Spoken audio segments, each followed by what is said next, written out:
Welcome you all and good afternoon. Today's our program is organized by our chair, Paulos Gregorios, chair headed by Father Dr. K.M. George. And today's function is actually a book release, a book authored by Paulos. That is actually a biography of Paulos Gregorios, edited by Father K.M. George. And also we have a distinguished guest today to talk on the topic of freedom and human rights. I invite Father Dr. K.M. George to welcome the gathering. Father, please.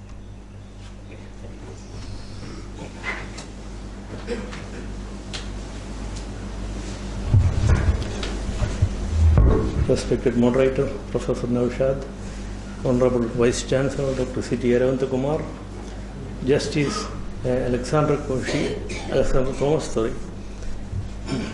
and Coordinator of the PMG Chair, Dr. Hari Reshmendra Kumar, and our dear friend Dr. Cherry Anipan from Moscow, Los Angeles, India. ഇതൊരു വലിയ സന്തോഷത്തിൻ്റെ അവസരമാണ്. കാരണം പൗലോസ് Mar Gregorios chair ഇവിടെ പല കാര്യങ്ങളിലും യൂണിവേഴ്സിറ്റിയുടെ പ്രത്യേകിച്ചും ഗാന്ധി സ്റ്റഡീസിലെ ഫാക്കൽറ്റിയും സ്റ്റുഡൻസുമായിട്ട് ചേർന്ന് വളരെ നാളുകളായിട്ട് പ്രവർത്തിക്കുന്നുണ്ട്. പല ലെക്ചേഴ്സും സെമിനാഴ്സും ഇതിൽ ഇൻ്റർനാഷണൽ സെമിനാഴ്സ് വരെ നമ്മളിവിടെ നടത്തിയിട്ടുണ്ട്. എന്നാൽ അതിലും പ്രധാനപ്പെട്ട ഒരു സംഗതിയായിട്ട് എനിക്ക് തോന്നിയിരിക്കുന്നത് പൗലോസ് ഗ്രിഗോറിയോസ് തിരുമേനിയുടെ contributions, literary, academic, philosophical, theological contributions ലോകം മുഴുവൻ ആദരിക്കുന്ന ഒന്നാണ്. നമുക്കിവിടെ അധികം പരിചയമില്ലെങ്കിലും the early stages of the university he was collaborating with the university authorities to give special lectures, particularly in international relations, social sciences, etc. അതുകൊണ്ട് the university has gratefully installed a chair in his name and we are all grateful for that. ഞാൻ പല അവസരങ്ങളിലും ഇതൊക്കെ പറഞ്ഞിട്ടുള്ളത് കൊണ്ട് I don't go in detail into such things. പ്രധാനമായിട്ടും നമ്മുടെ വിശിഷ്ടാതിഥികളെ സ്വാഗതം ചെയ്യുക എന്നുള്ളതാണ്. അതിനു മുൻപ് ഒരു വാക്ക്, ഇന്നൊരു പുസ്തകം പ്രകാശിതമാകുന്നുണ്ട്. ആ പുസ്തകത്തിൻ്റെ ടൈറ്റിൽ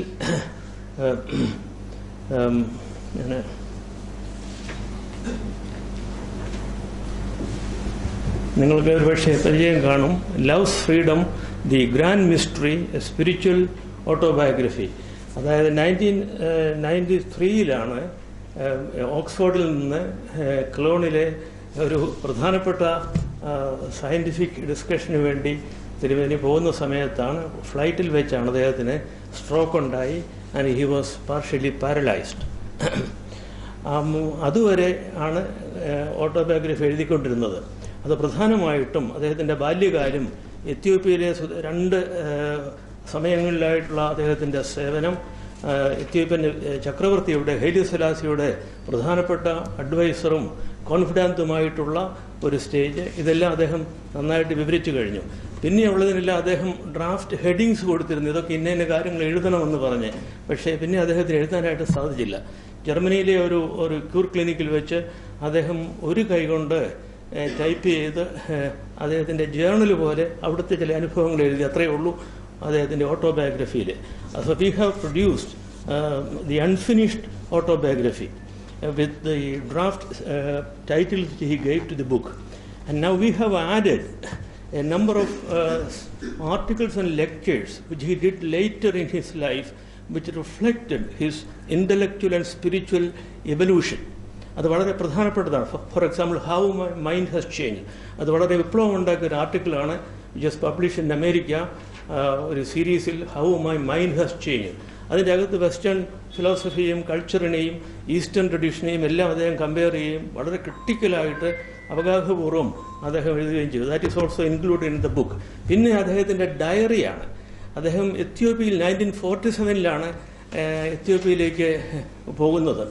അതുമുതലുള്ള അദ്ദേഹത്തിൻ്റെ ഡയറി നോട്ട്സ് ഉണ്ട്. വളരെ കണ്ടിന്യൂസ് അല്ല, ഫ്രാഗ്മെൻറ്റ്സ് ആണ്, എങ്കിലും it's very revealing, including his letter to the emperor Haile Selassie and people in Ethiopia and elsewhere. അതുകൊണ്ട് we have selected a number of letters and publish here. അതുപോലെ തന്നെ അദ്ദേഹത്തിൻ്റെ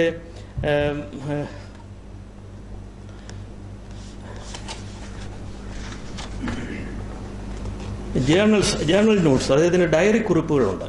ആ ഡയറി കുറിപ്പുകളും വളരെ റിവീലിംഗ് ആണ്. അവിടെയൊന്നും കുറച്ചൊക്കെ അദ്ദേഹത്തിൻ്റെ പേഴ്സണൽ സ്ട്രഗിൾ ഉണ്ട്, സ്പിരിച്വൽ ഇൻ്റലക്ച്വൽ സ്ട്രഗിൾ ഉണ്ട്. Because he was a prodigious personality.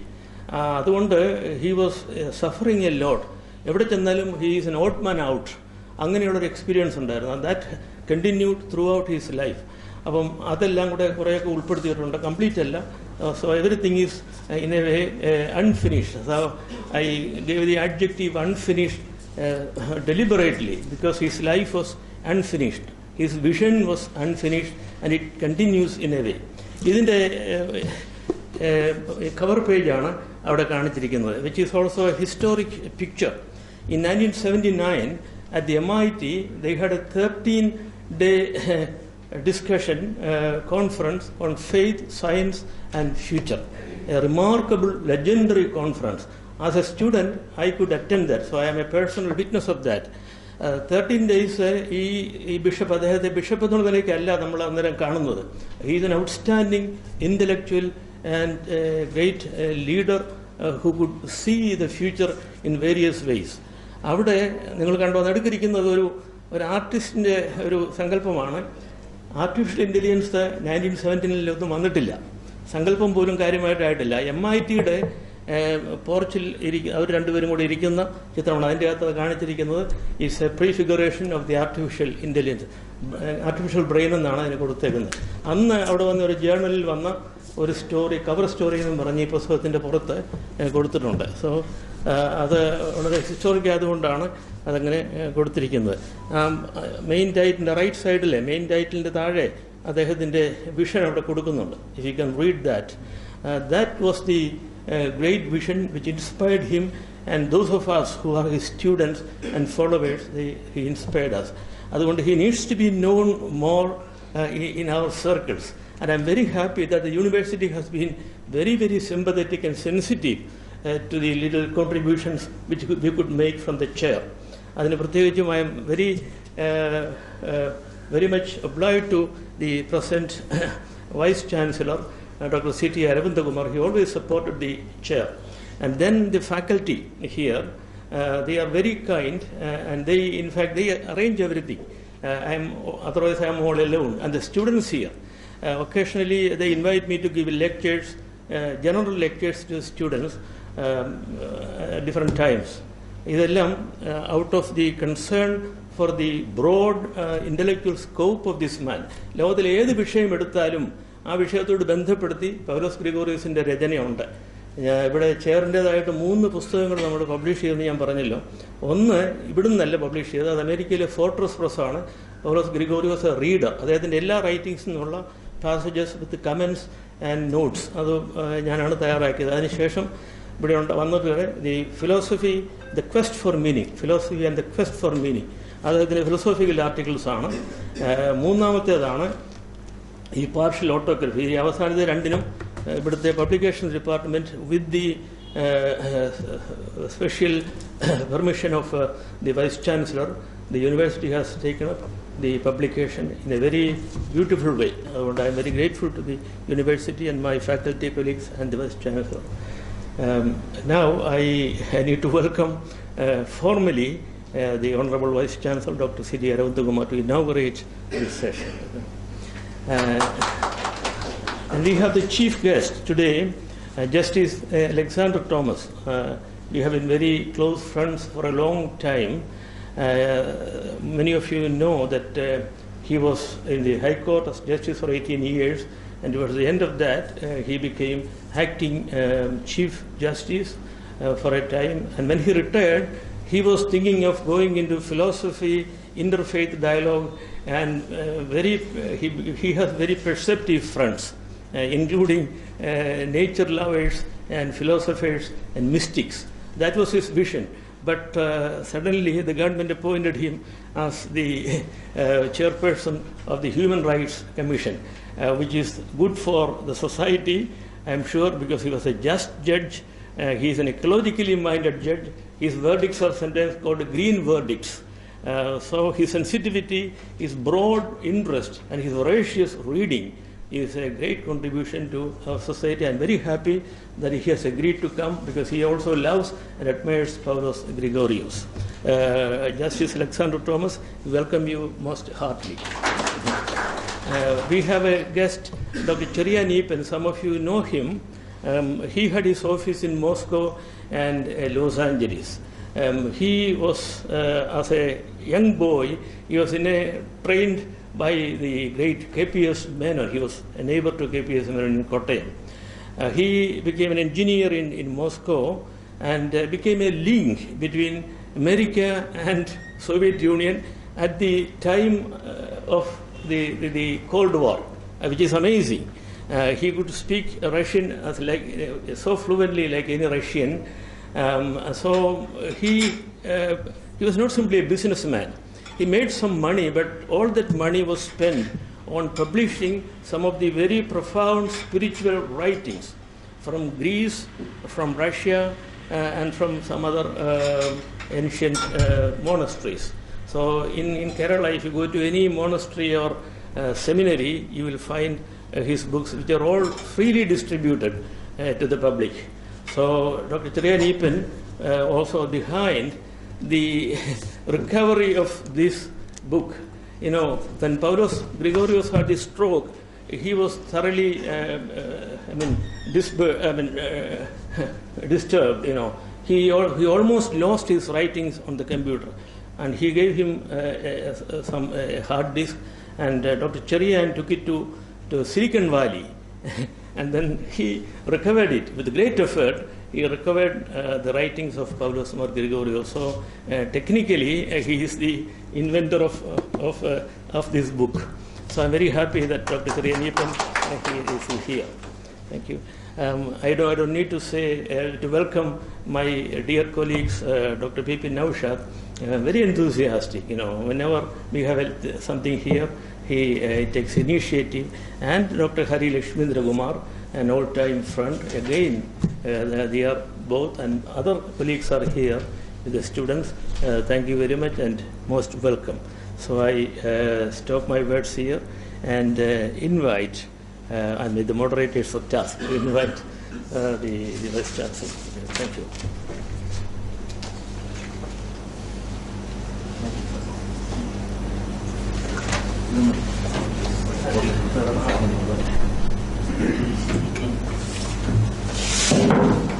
I invite our Honorable Vice Chancellor to deliver the inaugural address.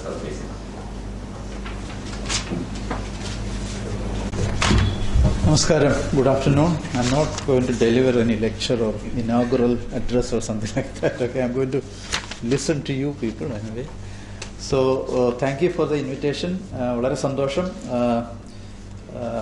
There are two issues. One is I have not read this book to talk about this book, but I read only a couple of pages today. ഇന്ന് രാവിലെ രാവിലെ 2-3 pages വായിച്ചത് ഒഴിച്ചാൽ ബാക്കി ഞാൻ വായിച്ചിട്ടില്ല. അതുകൊണ്ട് തന്നെ കൂടുതൽ ഇതിനകത്ത് കമൻറ്റ് ചെയ്യുന്നില്ല. പക്ഷേ മാർ ഗ്രിഗോറിയസ് ചെയർ എന്നുള്ളത് നമുക്ക് ഇവിടെ മോർ ദാൻ 21 ചെയർസ് അത് അല്ലേ ഇലിയാസ് ഇതല്ലേ 23 ചെയർസ് 23 ചെയർസ് ഉണ്ട്. പക്ഷേ കുറച്ച് ചെയർസ് മാത്രമേ ഉള്ളൂ ഇരിക്കാൻ കൊള്ളാവുന്ന ചെയർ എന്ന് വെച്ചാൽ നല്ല ബലത്തിലുള്ള ചെയർ, ഇരുന്ന വലിയ കുഴപ്പമില്ലാത്ത ചെയർ എന്നുള്ള രീതി. So we have only some couple of maybe about 5 or 6 chairs are very active. The rest are kind of inactive, but they are all there but kind of inactive. ആ ഒരു രീതി നോക്കുമ്പോൾ Mar Gregorios chair വളരെ ആക്റ്റീവായിട്ട് പോകുന്നതാണ്. അതിൻ്റെ പ്രധാന കാരണം നമ്മുടെ ഫാദർ ജോർജിൻ്റെ ആക്റ്റീവായിട്ടുള്ള ഇൻവോൾവ്മെൻ്റാണ്. Thank you so much. അതുപോലെ തന്നെ അദ്ദേഹത്തിൻ്റെ പല പുസ്തകങ്ങളും ഞാൻ കണ്ടിട്ടുണ്ട്.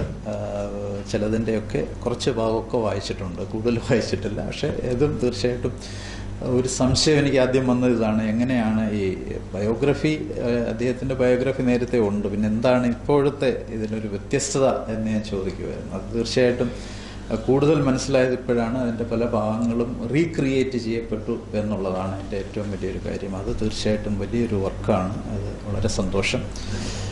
എല്ലാ ആശംസകളും ഞാൻ നേരുന്നു. അതുപോലെ തന്നെ നമ്മുടെ ഗസ്റ്റ് ഓഫ് ഓണർ എന്ന് ഇവിടെ എത്തിയ നമ്മുടെ ജസ്റ്റിസ് അലക്സാണ്ടർ തോമസ്, അദ്ദേഹത്തിനെ ഒരു പ്രാവശ്യം കൂടെ യൂണിവേഴ്സിറ്റിയുടെ പേരിൽ ഞാൻ ഇതിലേക്ക് വെൽക്കം ചെയ്യുകയാണ്. തീർച്ചയായിട്ടും അദ്ദേഹത്തെക്കുറിച്ച് വളരെ കേട്ടിട്ടുണ്ട്, പക്ഷേ ആദ്യമായിട്ടാണ് കാണുന്നത്. പ്രത്യേകിച്ച് ഇതിൻ്റെ ഈ ഹ്യൂമൻ റൈറ്റ് ഇതിൻ്റെ ചെയർപേഴ്സൺ എന്നുള്ള രീതിയിലുള്ള പല പ്രവർത്തനങ്ങളും ഞാൻ വായിച്ചിറങ്ങിയിട്ടുണ്ട്. വളരെ ഗംഭീരമായ രീതിയിൽ പോകുന്നു എന്നുള്ളതും ഒരു കാര്യമാണ്. അതുകൊണ്ട് തന്നെ നമ്മുടെ യൂണിവേഴ്സിറ്റിയിൽ വന്നതിലുള്ള നന്ദി കൂടി ഞാൻ അറിയിക്കുകയാണ്. അതുപോലെ തന്നെ we have another guest doctor Cherian Eapen. ഇപ്പോൾ നമ്മുടെ ഫാദർ പറഞ്ഞതനുസരിച്ചിട്ട് ഇതിൻ്റെ ഒരു ഇൻവെൻറ്റർ കൂടിയാണ് എന്നറിഞ്ഞതിൽ വളരെ സന്തോഷം. റഷ്യൻ സംസാരിക്കുന്നവർ എനിക്ക് ഭയങ്കര റെസ്പെക്റ്റാണ്. പ്രത്യേകിച്ച് ഞാൻ അടുത്ത കാലത്ത് 1-2 തവണ അവിടെ പോയിട്ടൊന്നും മനസ്സിലാകാതെ ഈ ട്രാൻസ്ലേറ്റർ വെച്ച് സംസാരിച്ചിട്ട് വന്നതാണ്. അപ്പോൾ ഞാൻ ആലോചിച്ചൊരു കാര്യമാണ് റഷ്യൻ ഒന്ന് പഠിക്കണം എന്നുള്ളത്. പക്ഷേ ഇതുവരെ പഠിച്ചിട്ടില്ല. അപ്പോൾ എന്ന് പറയുന്നത് പോലെ നല്ല കാര്യം. അദ്ദേഹത്തിന് ഇവിടെ വരാൻ പറ്റിയതിൽ വളരെ സന്തോഷം. ഇത്തരം ചരിത്രത്തിൽ ഇടം പിടിച്ച ആൾക്കാർ യൂണിവേഴ്സിറ്റിയിലേക്ക് വരുന്നത് വളരെ നല്ല കാര്യമാണ്. എല്ലാ ആശംസകളും ഇവിടെ വന്നിരിക്കുന്ന നിങ്ങൾക്കും എല്ലാ ആശംസകളും നേരുന്നു. ഇത് ഇനാഗുറേറ്റ് ചെയ്തതായിട്ട് പ്രഖ്യാപിക്കുന്നു. നന്ദി, നമസ്കാരം.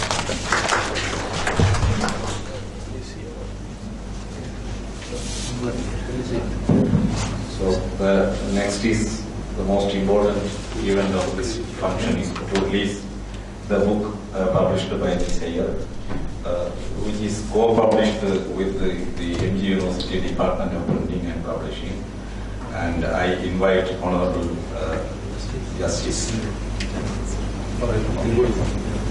to release, and I invite Cherian Lipen sir to receive the copy. President of today's function, our distinguished Vice Chancellor Dr. Arvind Kumar, Chairperson of the Paulos Gregorios Chair of the University, Father Dr. K.M. George, Moderator Professor Naushad, who is the Director of the School of Gandhian Studies, all the members of the teaching faculty, the respected members, the clergy who are present here today, all the students who are gathered here, my dear brothers and sisters, and all others who have come for this function today. Before I render my formal lecture, permit me to make a few observations about the university, because this is my first visit to this campus, and I could really enjoy the atmosphere of the green atmosphere of the ecosophy around here. You have a wonderful campus. I could learn a little bit of your various teaching departments, which are called as schools, following the pattern laid by your first Vice Chancellor, the legendary Dr. U.R. Anandamurthy. I could also learn that you still don't have a formal department of philosophy here, which I find as a little bit of a problem to be resolved by a university which is established in the name of the Mahatma. We all have the very foundation of human rights is on the basis of our love for wisdom, and therefore it's only befitting that the university authorities and the state authorities should seriously think of starting a formal school or department of philosophy in this university in the times to come. I know there are serious problems of student enrollment in Kerala, especially in Kottayam and nearby districts, due to reasons more than one, especially due to student migration and other issues. But it's also heartening to see a lot of young friends who are gathered here, who have taken away the time to attend this function. With these informal words, let me formally begin my the responsibility that is invested in me. Today we gather to reflect on the legacy of Dr. Paulos Gregorios, a luminary whose thoughts on human freedom, dignity and rights are as profound as they are timeless. Known for his penetrating insights and global vision, Dr. Gregorios was described by former Supreme Court Judge Justice V.R. Krishna Iyer as a cultural wonder and a global wanderer with a head and heart full of spiritual wear and moral corals. Justice Iyer, who shared a deep intellectual kinship with Dr. Gregorios, noted, quote, "What brought me closer to him is a crimson spirituality whereby socialism meets the humanism and both blend with supreme light," unquote. This rich description captures the very essence of the life of Dr. Gregorios and his thoughts, an unwavering commitment to justice, dignity and compassion that transcends borders, ideologies and doctrines. His life journey from his early years in Kerala to his experiences in Ethiopia profoundly shaped his worldview on human dignity and unity. Serving as an educational advisor to Emperor Haile Selassie, he was deeply moved by the Ethiopian Orthodox Church's rich cultural and spiritual heritage. This encounter strengthened his belief in the shared spiritual essence of humanity and the beauty of religious diversity. His Ethiopian experience inspired a lifelong commitment to ecumenism, promoting unity among Christian traditions and a vision of interfaith harmony that transcends religious boundaries. His journey, starting from humble beginnings in Kerala to a life of profound scholarship and spiritual leadership as an Eastern Orthodox theologian, philosopher and metropolitan of the Malagara Orthodox Syrian Church, and his life experiences shaped his worldview. His encounters with poverty, injustice and inequality deepened his commitment to human dignity as a universal right. His empathy and spirituality forged a philosophy that transcended religious boundaries, advocating for a world where dignity, respect and compassion form the foundation of human interaction. Through his teachings and writings, Dr. Gregorios emphasized that dignity is inherent, a divine aspect of every human being's existence, and his life exemplified a deep respect for dignity across cultures and faiths. Through his leadership in the World Council of Churches and various interfaith dialogues, he championed the idea that true human dignity is honored where faiths come together in mutual respect, compassion, and a shared quest for truth. His view of human freedom and dignity was grounded in a sense of spiritual wholeness. To him, every individual was a unique reflection of a divine light, capable of profound self-realization and worthy of respect. This awareness guided his belief that each person holds an innate dignity, a value that no external force can diminish. He viewed freedom as a divine attribute, essential for all humanity, transcending gender and cultural boundaries. His reflections call upon us to recognize that freedom and dignity are not merely abstract ideals, but essential aspects of what it means to be human. His legacy challenges us to envision a world that fosters these values, a world where socialism meets humanism, united in a shared commitment to justice, empathy, and the common good. In a world often swayed by political and economic interests, his thoughts challenges us to recognize the sanctity of the individual. He viewed each person not as a mere cog in the societal machine, but as a being with inherent worth, endowed with a purpose that transcends time. He once observed, quote, "To live without an awareness of who we are and what we are meant to be is perhaps the greatest tragedy of the human condition," unquote. This conviction served as a cornerstone of his life's work, driving his advocacy for a society that nurtures the whole person. His life was indeed a testament to the compassionate activism, challenging exploitation and advocating for justice. He believed in the transformative power of love, asserting that true freedom is rooted in the pursuit of truth and justice. Now let me deal with the concept of freedom in the thought of Gregorios. Human freedom to Dr. Gregorios is not simply the absence of restraint or oppression. It is a profound ability to actualize one's deepest potential. In his writings, he distinguished between external liberty and internal freedom, emphasizing that true freedom arises when individuals can cultivate inner strength and insight. For him, inner freedom was a spiritual and intellectual state, a realm where human beings connect with their purpose. His vision of freedom was closely intertwined with a collective responsibility, reminding us that no individual exists in isolation. In his words, quote, true freedom does not reside in selfish pursuits but in the service of others, but only through the well-being of all that can attain true liberty, unquote. This ideal speaks to the duties that come with freedom, advocating a balance that respects personal autonomy while fostering communal harmony. As we reflect on his legacy, let us commit to fostering the ideals he once championed: unity, respect, and unwavering support for the marginalized. His views on human freedom profoundly shaped his advocacy for justice and peace. He believed that true freedom is a divine attribute essential for all individuals and endorsed with dignity of every person regardless of gender or background. In our contemporary world, rights often foreshadow responsibilities, leading to a society where freedom is perceived merely as the right of the individual to express individual expression or economic success. He, however, calls upon us to remember that freedom is rooted in moral consciousness, requiring self-awareness, humility, and a devotion to the greater good.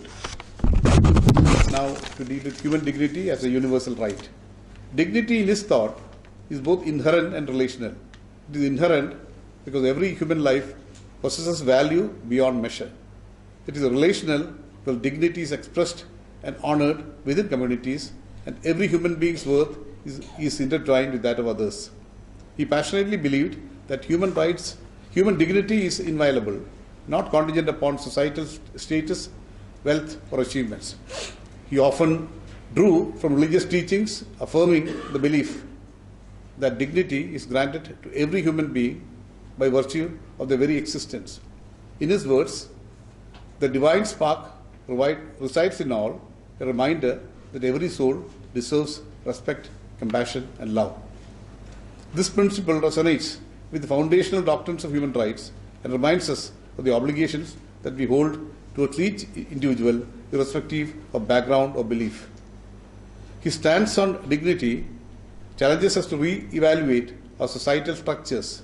In a world where consumerism and technology often diminish personal value, his philosophy invites us to safeguard each individual's worth. As he wisely noted, quote, dignity is a ground from which human freedom springs.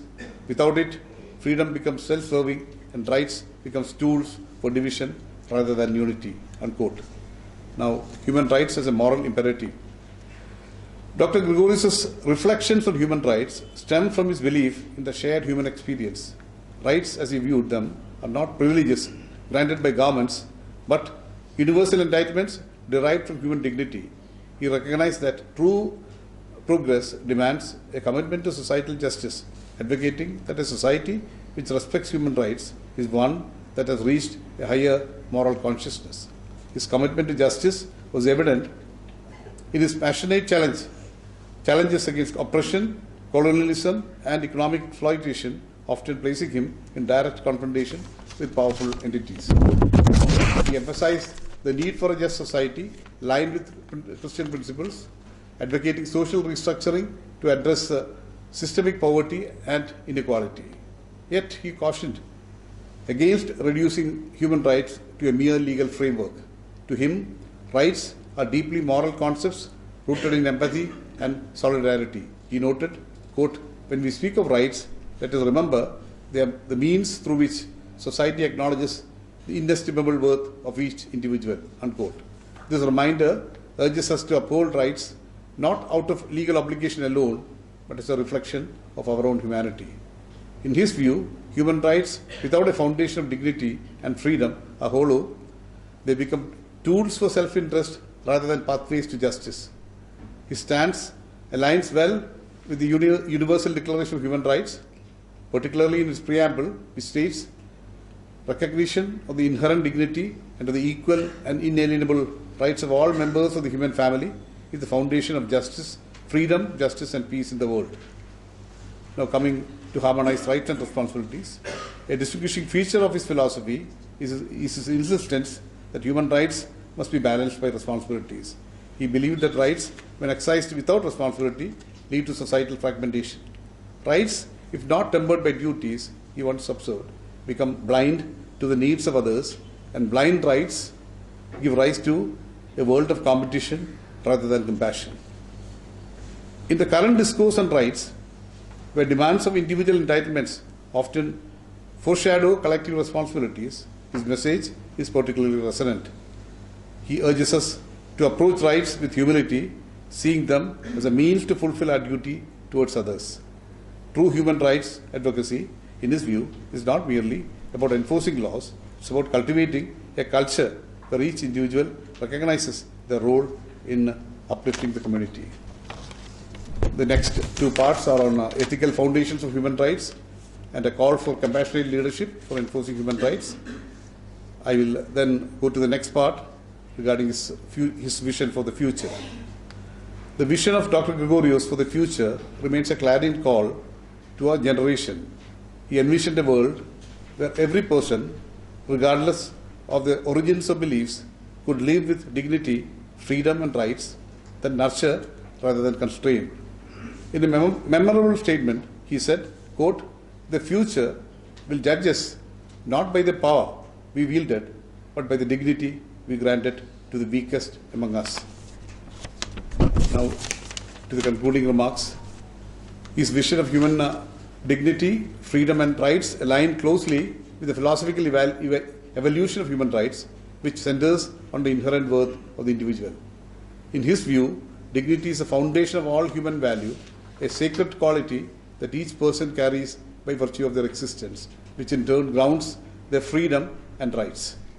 Philosophers over centuries, from Enlightenment thinkers to modern human rights advocates, have argued that rights are not granted by states, but derived from intrinsic dignity of each human being. Freedom in this context is more than the absence of oppression, it's a capacity to realize one's potential within a just society. Dr. Gregorios took this further, seeing freedom as intrinsically tied to the well-being of others, underscoring mutual responsibilities that uphold rights.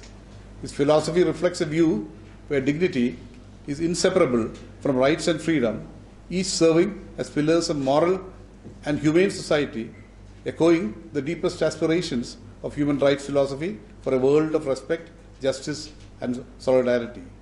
As we reflect upon his words, may we find in them a call to action, a call to build a world worthy of the inherent worth he saw in every human being. For as he reminded us, our greatest purpose is not in seeking power, but in honoring the beauty and dignity of the human soul, of each human soul.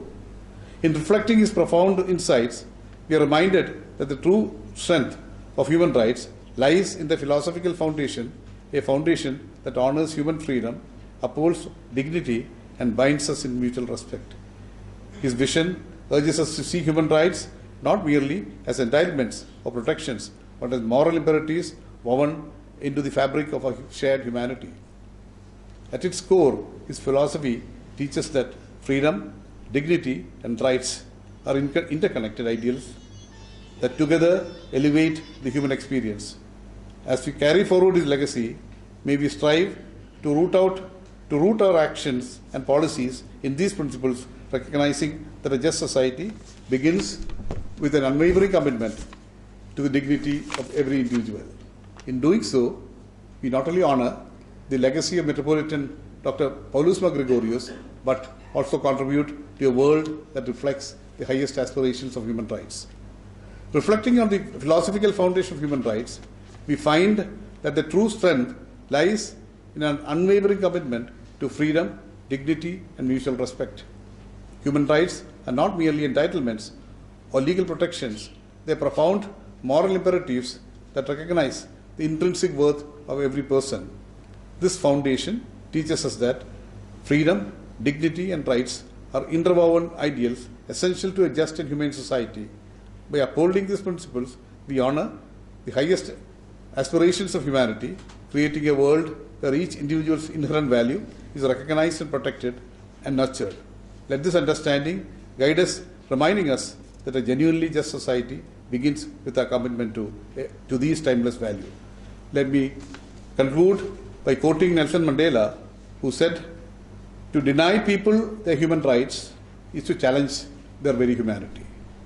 Thank you.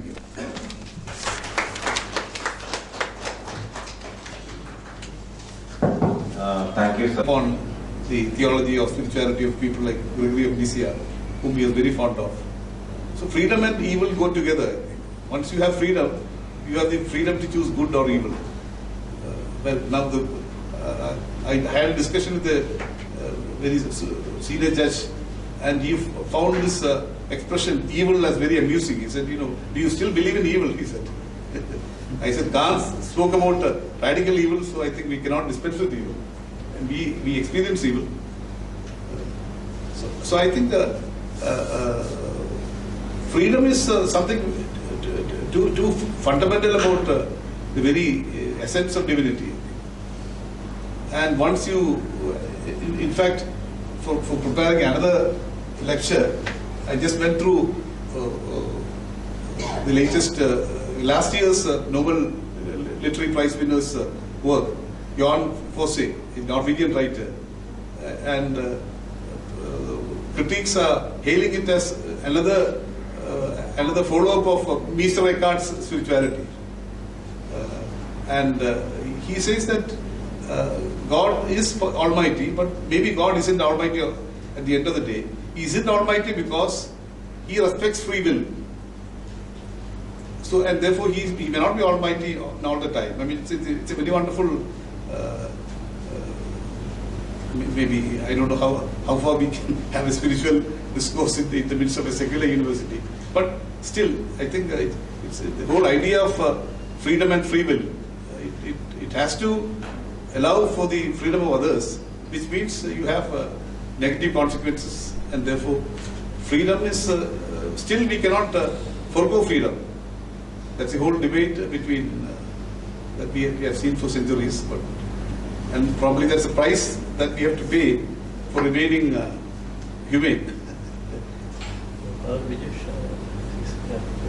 Usually in human rights discussions, responsibility is marginalized or ignored, but in your enlightening presentation you integrated the responsibility also.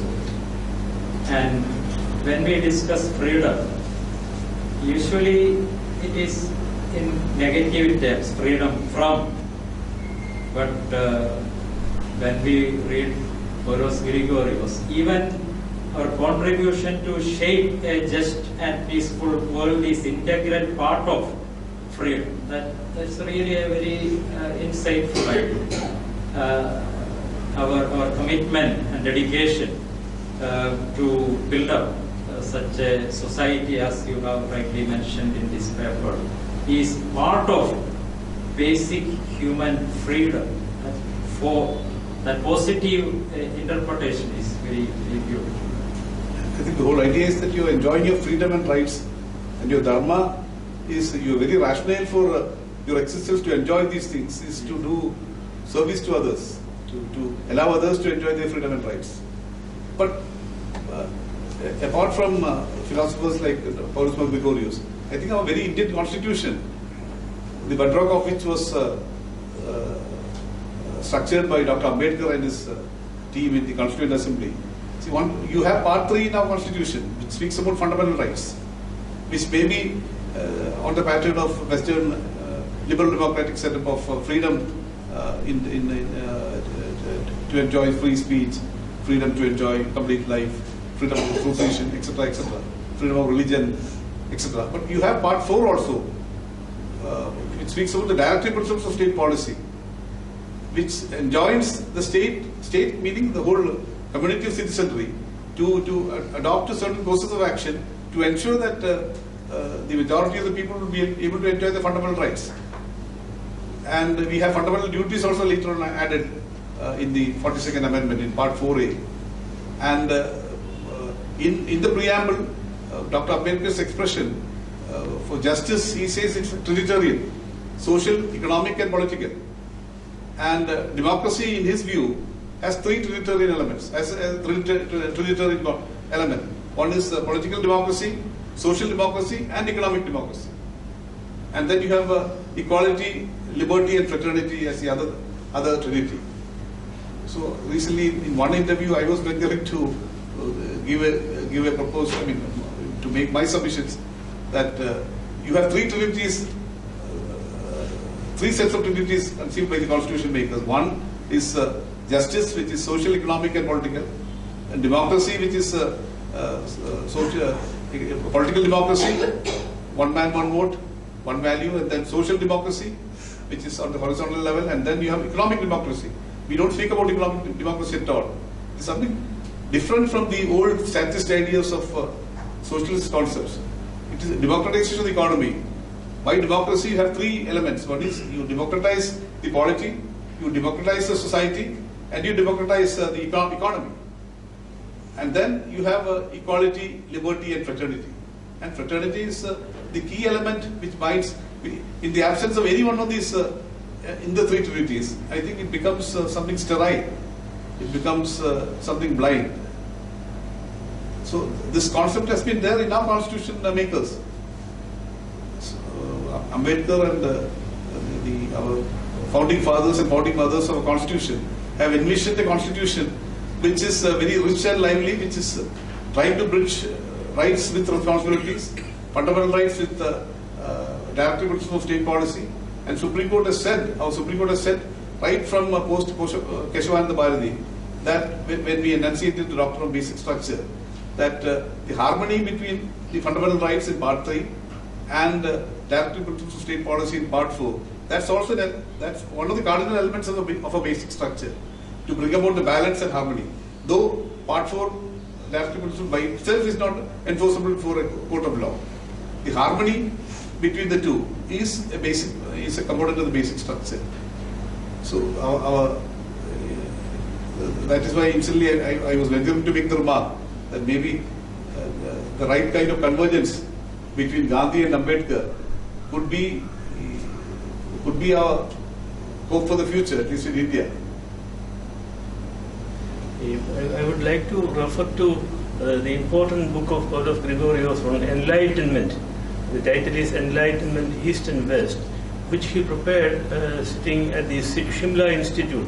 It's a government institute, very well-known intellectuals go there, live together there, and then write this book,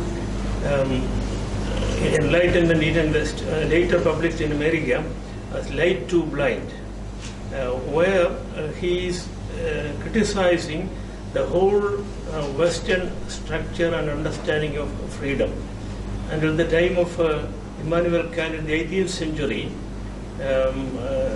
he would say the whole Western world was enslaved primarily by religion, by the Catholic and Protestant religion, and then by the authoritarian structure at the political economic levels. So Immanuel Kant, the famous sentence is dare to think, sapere aude, these three words in Latin. These words started the modern scientific initiative, progress, and all that. So out of slavery, the whole world is moving to, and it's then that you have the idea of the individual and the individual worth. So I think the whole idea of freedom is in relation to his understanding of the enlightenment of East and West. And then he compares the Eastern tradition, particularly the Buddhist tradition, where it's not simply rationality that rules, but the sense of transcendence. Whereas in the Enlightenment science, Enlightenment philosophy, rationality became the dominant thing, and all else, the idea of the secular came there, and all else was rejected. Whereas in the Buddhist tradition, you have a rationality, at the same time, you have a sense of transcendence. So he would say the enlightenment for India should come from the East and not from the West. So that's a very powerful argument, which also became very controversial in the West. I just want to refer to that. Thank you. We have Dr. Cherainipan here. We have no time actually for a lecture now, but he lived in both worlds. You know, the 70 years of Soviet Union, and I think he went there as a very young man and lived more than 45 years there. At the same time, he was also working in America. And Paulos Gregorios had a similar vocation. At the intellectual level, he was very often, the roundtable conferences, well-known roundtable conferences, peace initiatives, anti-nuclear initiatives. At the time of Gorbachev, Paulos Gregorios was heading that. But he was also working in different places in America, lecturing like MIT. So Cherainipan knows how these two ideas of freedom, the so-called capitalist freedom and the so-called socialist freedom, how they operate. But maybe you want to say a word? So, but you can sit there.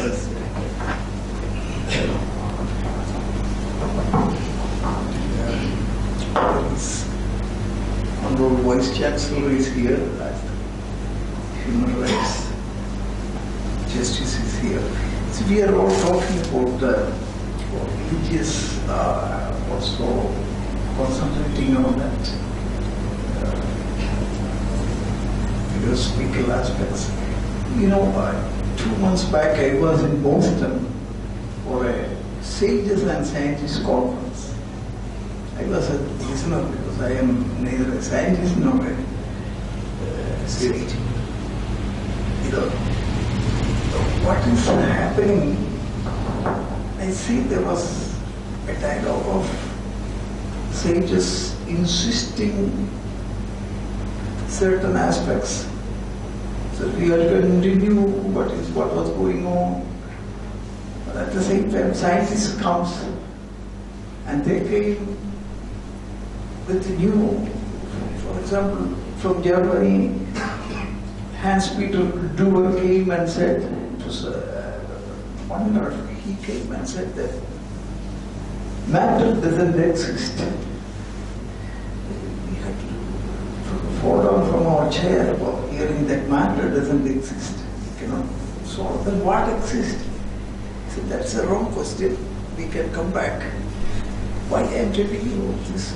Here is the Vice Chancellor. Make use of this chair to make a dialogue between Indian sages and Indian scientists.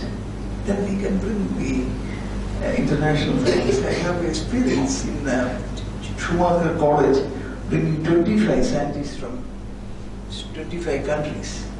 I was the sponsor for it. So the discussion was very interesting, very economic part, energy people, ecology people. And what was important? They were talking first time. Many people said we are talking each other first time. So finally when the conference was 1 week, Margaret Kennedy, the German economist, she came and gave me a bouquet of garden flowers and leaves and said that you have made everybody talk each other first time. And what was important in that meeting, we made a E4 declaration. Holistic economy, holistic ecology, holistic ethics. You know, what is happening? We give that resolution to all parliaments, including at that time was Obama, and we gave to him, and we brought here and gave to the Prime Minister and all parliament. Nobody had taken it seriously, but British Parliament is very seriously and made some resolutions. So my humble request is, Honorable Vice Chancellor, make use of this chair.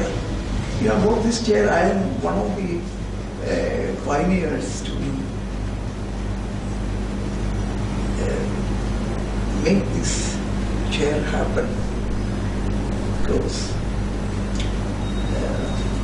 Gregorios was part of Indo-Soviet Cultural Society. That is how he had come closer to Soviet, policies and all, and how he became finally socialist humanist. So that socialist humanism was his final fundamental. That's how we have supported him and brought him to this side, and even asked for make a chair for in his name. So it happened, and it's Dr. K.M. George. I always say that he's about his philosophical and all this intellectual. I say that he's Gregorios was Selina Mani Lashman. I see that we have to make use of these intellectuals to come bring people. I can give my experience in holding this sages and scientists meeting in England and in America. First meeting was in San Diego and second was in Boston. Before that we had meeting in Abingdon, England. So that was international meetings. Why not we start with scientists and sages? So let us conclude. I think time is already for service.